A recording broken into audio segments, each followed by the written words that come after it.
ഹരേ കൃഷ്ണ. ഇനി നമുക്ക് 7ാമത്തെ ശ്ലോകം നോക്കാം.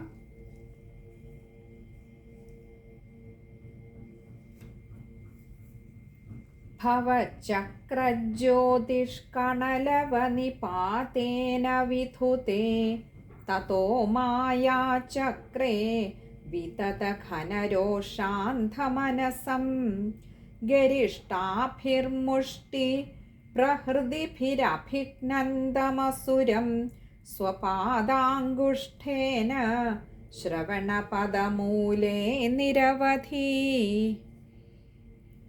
ഇനി നമുക്ക് അതിലെ പദങ്ങളുടെ അർത്ഥം നോക്കാം.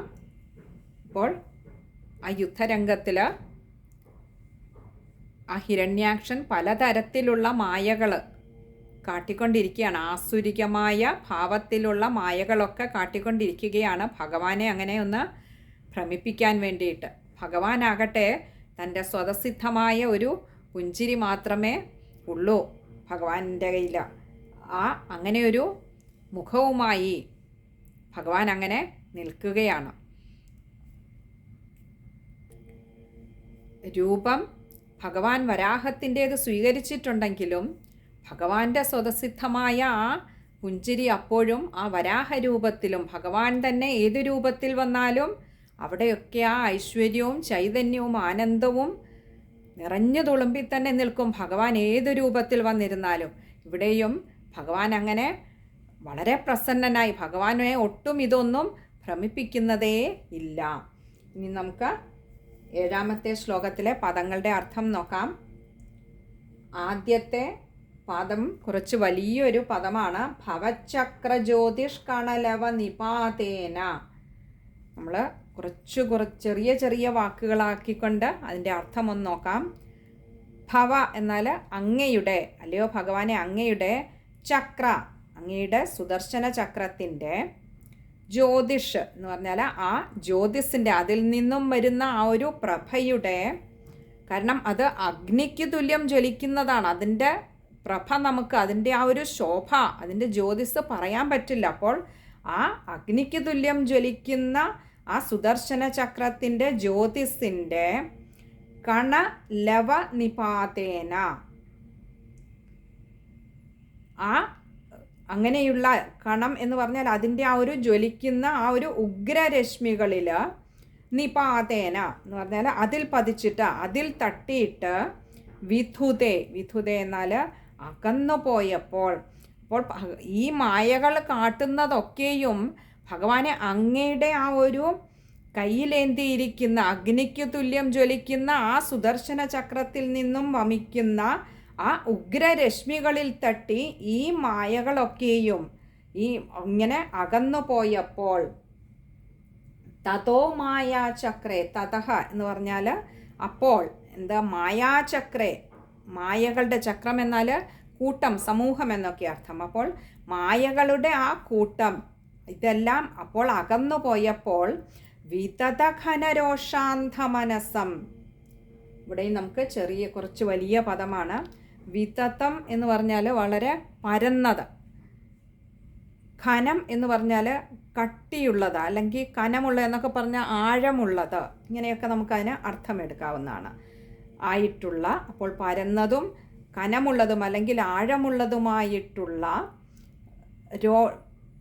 വിതതഘന രോഷാന്ധമനസം. രോഷം എന്നാൽ കോപം, രോഷാന്ധമനസം കോപത്താൽ, അന്ധമനസം എന്ന് പറഞ്ഞാൽ വിവേകമറ്റവനായിട്ട്, ഒരു ബുദ്ധിഭ്രമം സംഭവിച്ചവനെ പോലെ. അപ്പോൾ തനിക്ക് ഇത്രയും പരന്നതും ആഴത്തിലുള്ളതും എന്നൊക്കെ ഇവിടെ ഒരു ആലങ്കാരികമായി പറഞ്ഞതിൻ്റെ അർത്ഥം അത്രമാത്രം കോപിഷ്ഠനായിക്കൊണ്ടാണ് ഇപ്പോൾ ഹിരണ്യാക്ഷൻ്റെ നിൽപ്പ്. കാരണം തൻ്റെ എല്ലാ പ്രയോഗങ്ങളും, നമ്മൾ പറയില്ല 18 അടവുകളും, തൻ്റെ എല്ലാ അടവുകളും ഇവിടെ നിഷ്പ്രഭമായിരിക്കുന്നു, നിഷ്ഫലമായിരിക്കുന്നു. അപ്പോൾ അങ്ങനെയുള്ള വർദ്ധിച്ച കോപത്താൽ ഇപ്പോഴുള്ള ഹിരണ്യാക്ഷൻ്റെ ആ ഒരു കോപം എന്ന് പറഞ്ഞാൽ ഇപ്പോൾ വിവേകമറ്റവനായി, നമ്മൾ ഭഗവാൻ ഗീതയിൽ തന്നെ നമുക്ക് നമ്മൾ പറഞ്ഞിട്ടുണ്ടല്ലോ, ഭഗവാൻ തന്നെ ഗീതയിൽ പറഞ്ഞിട്ടുണ്ട്, ഇത് കോപം അങ്ങോട്ട് വന്നു കഴിഞ്ഞാൽ പിന്നെ അതിൻ്റെ ഒരു അവസാനത്തെ സ്റ്റേജ് എന്ന് പറയുന്നത് നമ്മുടെ ബുദ്ധിയും കൂടി ഭ്രമിച്ചു പോകും. ആദ്യം നമുക്ക് കോപം നമ്മുടെ പ്രവൃത്തികളിലൊക്കെ നിഴലിച്ചു തുടങ്ങുമെങ്കിൽ പോലും അതിൻ്റെ അവസാന ഘട്ടത്തിൽ നമ്മുടെ ബുദ്ധി തന്നെ ബുദ്ധിഭ്രംശം നടക്കുകയാണെന്നാണ് ഭഗവാൻ പറഞ്ഞത്. ഇവിടെ അതുപോലെ തന്നെ ആ കോപം അങ്ങനെ അതിൻ്റെ മൂർധന്യാവസ്ഥയിൽ എത്തിയിട്ട് വിവേകമറ്റവനായി ആ ഹിരണ്യാക്ഷൻ അങ്ങനെ ഗരിഷ്ഠാഭിർമുഷ്ടി, ഇവിടെ ഗരിഷ്ഠാഭി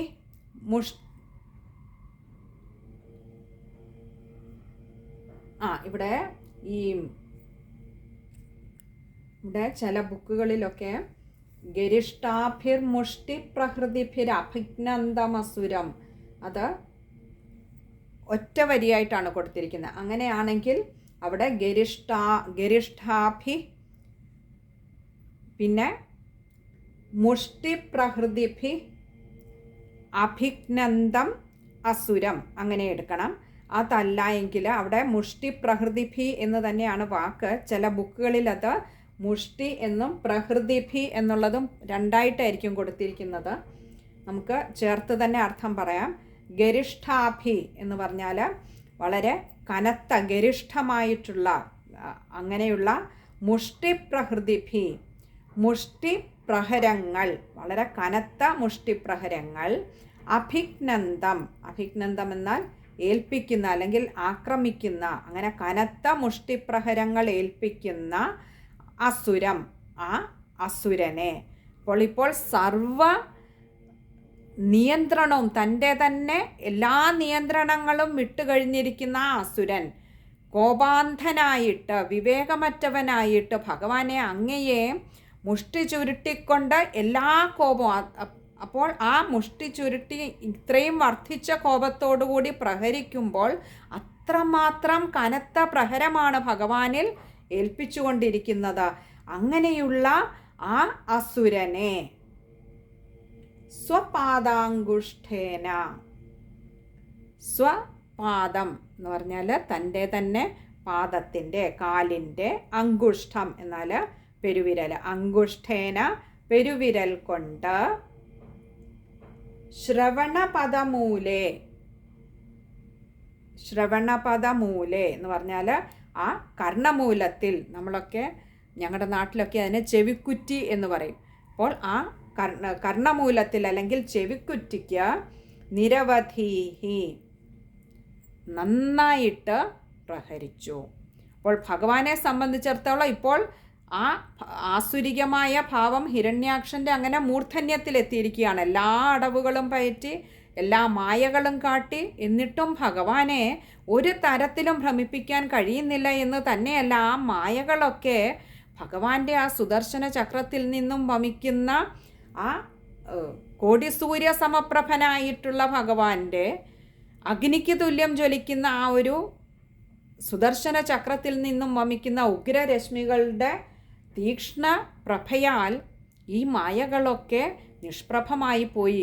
ഇതെല്ലാം കണ്ടു കഴിഞ്ഞപ്പോൾ തൻ്റെ ഒരു വിദ്യയും തൻ്റെ ഒരടവും ഭഗവാന്റെ അടുത്ത് വിലപ്പോകുന്നില്ല എന്ന് കണ്ടപ്പോൾ, അതൊക്കെ നിഷ്പ്രഭമാകുന്നു എന്ന് കണ്ടപ്പോൾ ആ വർദ്ധിച്ച കോപത്താൽ വളരെ വിവേകമറ്റവനായി മാറിയ ആ ഹിരണ്യാക്ഷൻ, ആ അസുരൻ വന്ന് ആ മുഷ്ടി ചുരുട്ടിക്കൊണ്ട് ഭഗവാനെ കനത്ത പ്രഹരങ്ങൾ ഏൽപ്പിച്ചു. ആ പ്രഹരത്തിൻ്റെ കാഠിന്യം കാണിക്കാൻ വേണ്ടിയിട്ടാണ് എങ്ങനെയാണ് അത്രമാത്രം ആ ഹിരണ്യാക്ഷൻ രോഷാകുലനായിരുന്നു എന്ന് പറഞ്ഞു തരുന്നത്. അങ്ങനെ ഏൽപ്പിക്കുന്ന സമയത്ത്, അങ്ങനെ ഏൽപ്പിച്ചപ്പോൾ അപ്പോൾ ബ്രഹ്മാവ് മുന്നേ കൂട്ടി കൊടുത്ത ആ